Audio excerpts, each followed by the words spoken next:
आवर्त मेंडलीव की आवर्त सारणी के लाभ कर दिया।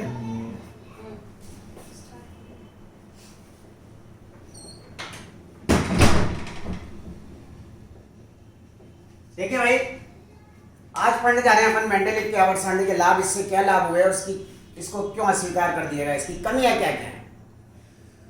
तो सुन लो, लाभ में सबसे पहला तो यह लाभ हुआ कि 108 तत्वों का वर्गीकरण अलग अलग ना रहकर केवल 9 वर्गों तक सीमित कर दिया गया। कैसे? क्योंकि इसने समान गुणों वाले तत्वों को एक ही वर्ग में रखा था तथा असमान गुणों वाले तत्वों को अलग अलग वर्गों में रखा। तो समान गुणों वाले तत्वों के कुल 9 वर्ग। अगर हम 9 वर्गों का अध्ययन कर लें तो हम 108 तत्वों का वर्गीकरण आसानी से कर सकते हैं। नंबर 2, इससे हमें नए तत्व की खोज की प्रेरणा मिली। नए तत्वों की खोज की प्रेरणा कैसे मिली? इसने बताया जब तत्वों को इसने बढ़ते हुए परमाणु भारों के वृद्धि क्रम में जमाया तो इसने देखा कि 2 तत्वों के परमाणु भारों में 2 या 3 इकाई का अंतर था, लेकिन जहां अंतर ये 5 और 6 इकाई का पाया, वहीं इसने 2 तत्वों के बीच में रिक्त स्थान छोड़ दिया कि जरूर अभी प्रकृति में कोई एक ऐसा तत्व है जिसका परमाणु भार इनके बीच का होगा। और इसके रिक्त स्थानों में जब नए तत्वों की खोज हुई तो इसके छोड़े गए रिक्त स्थानों में बिल्कुल ठीक समाये। तो इस सारणी से हमें नए तत्वों के खोज की प्रेरणा मिली। तीसरा है परमाणु भार ज्ञात करने में मदद मिली, क्योंकि परमाणु भार बराबर होता है भाई तुल्यांकी भार इनटू संयोजकता। संयोजकता उसकी वर्ग संख्या के बराबर तुल्यांकी का उसमें लिखा हुआ है, तो इसकी सहायता से हम उस तत्व का परमाणु भार भी आसानी से निकाल सकते हैं। परमाणु भार बराबर तुल्यांकी भार इनटू संयोजकता से हम उसका परमाणु भार भी ज्ञात कर सकते हैं। तो आवर्त सारणी के लाभ कितने हुए? 3 हुए। पहला, 108 तत्वों का वर्गीकरण अलग अलग ना रहकर केवल 9 वर्गों तक सीमित कर दिया गया। नंबर 2, नए तत्वों के खोज की हमें प्रेरणा मिली। और नंबर 3, तत्वों के परमाणु भार ज्ञात करने में हमें मदद मिली। फिर भी सारणी में कई कमियां रह गई। इस सारणी की कमियां क्या है? मेंडलीव की आवर्त सारणी की कमियां देखें। नंबर 1, हाइड्रोजन की स्थिति सही नहीं थी। भाई क्यों? क्योंकि इसने बताया समान गुणों वाले तत्वों को एक ही वर्ग में रखा, तो हाइड्रोजन फर्स्ट ए वर्ग में क्षार धातुओं से और 7th ए वर्ग में हैलोजन तत्वों से समानता प्रदर्शित करते हैं। तो इसे आवर्त सारणी में 2 स्थान दिया जाना चाहिए थे, लेकिन इसे केवल फर्स्ट ए वर्ग में स्थान दिया गया। दूसरी कमी, एक ही वर्ग के, इसने बताया था समान गुणों वाले तत्वों को एक ही वर्ग में रखा, तो एक ही वर्ग के उपवर्ग ए और बी के तत्वों में केवल संयोजकता को छोड़कर कोई भी गुण समान नहीं था। नंबर 3, आवर्त सारणी में समस्थानिकों के लिए कोई स्थान नहीं दिया गया। नंबर 4, कुछ तत्वों के परमाणु भार क्रमानुसार नहीं थे। जैसे आर्गन को पोटेशियम से पहले, आयोडीन को टेलुरियम से पहले, कोबाल्ट को निकल से पहले रख दिया गया, जो कि गलत था।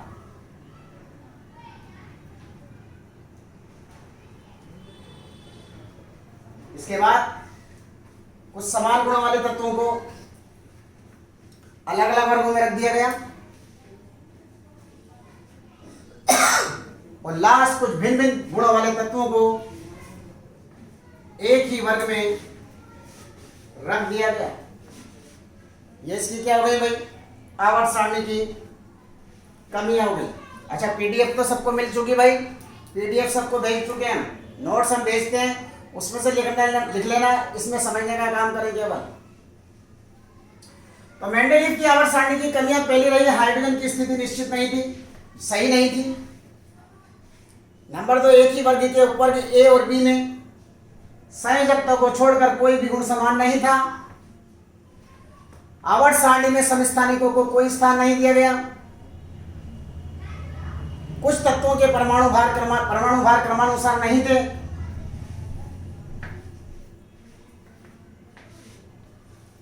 जैसे आर्गन को पोटेशियम से पहले, कोबाल्ट को निकल से पहले, टेलुरियम को आयोडीन से पहले रख दिया गया, जो कि गलत था। कुछ समान गुणों वाले तत्वों को अलग अलग वर्गों में रख दिया गया। इसी तरह से कुछ असमान गुणों वाले तत्वों को एक ही वर्ग में रख दिया गया तथा लैंथेनाइट व एक्टिनाइट तत्वों को आवर्त सारणी के मूल भाग में स्थान नहीं दिया जा सका। यह मेंडेलीव की आवर्त सारणी की क्या पढ़े भाई अपन ने? कमियां पढ़ी। इसके बाद आता भाई आवर्त सारणी का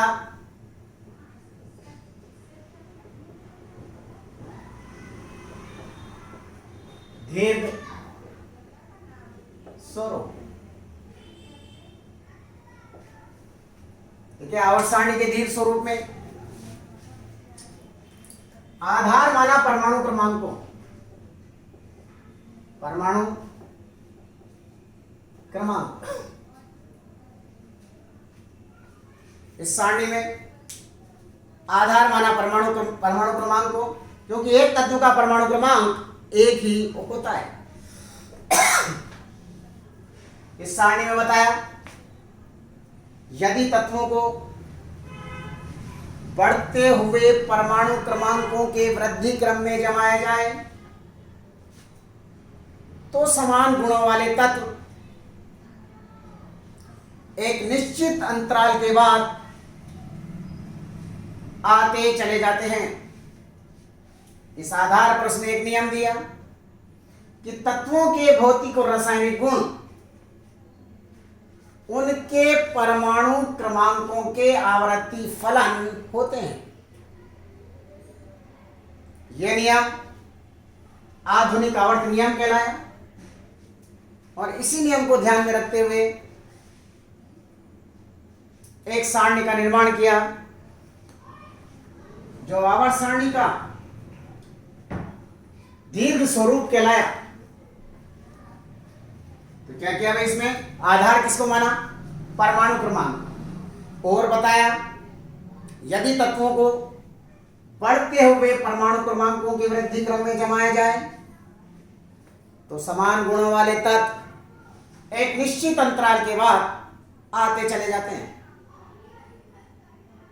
इस आधार पर उसने एक नियम दिया कि तत्वों के भौतिक और रासायनिक गुण उनके परमाणु क्रमांकों के आवर्ती फलन होते हैं। इसी नियम को ध्यान में रखते हुए उसने एक सारणी का निर्माण किया, जिसे आवर्त सारणी का दीर्घ स्वरूप कहते हैं। इस सारणी में भी क्षैतिज पंक्तियों का आवर्त और ऊर्ध्वाधर खानों को वर्ग का आवर्त वैसे के वैसे ही जैसे अपन ने मेंडेलीव में पढ़े थे। इस आवर्त सारणी में कुल 7 आवर्त होते हैं। पहले आवर्त में 2 तत्वों को स्थान दिया, जिसे परम लघु आवर्त कहते हैं। पीडीएफ खोल लीजिए आप फाइल, उसमें सब लिखा हुआ है। दूसरे और तीसरे आवर्त में 8-8 तत्वों को स्थान दिया गया, जिसे लघु आवर्त का। चौथे और पांचवें में 18-18, जिसे दीर्घ आवर्त का। छठे आवर्त में 32 तत्वों को स्थान दिया, जिसे अति दीर्घ आवर्त का। और 7वें आवर्त में 21 तत्वों को स्थान दिया, जिसे अपूर्ण आवर्त कहा। ठीक है भाई, इस आवर्त और वर्ग का वर्गीकरण पूरी डिटेल इसकी अपन कल पढ़ेंगे। ठीक है, नेक्स्ट क्लास में अपन इस आवर्त सारणी का दीर्घ स्वरूप और आधुनिक आवर्त सारणी दोनों अपन कल क्लास में पढ़ेंगे। ठीक है भाई।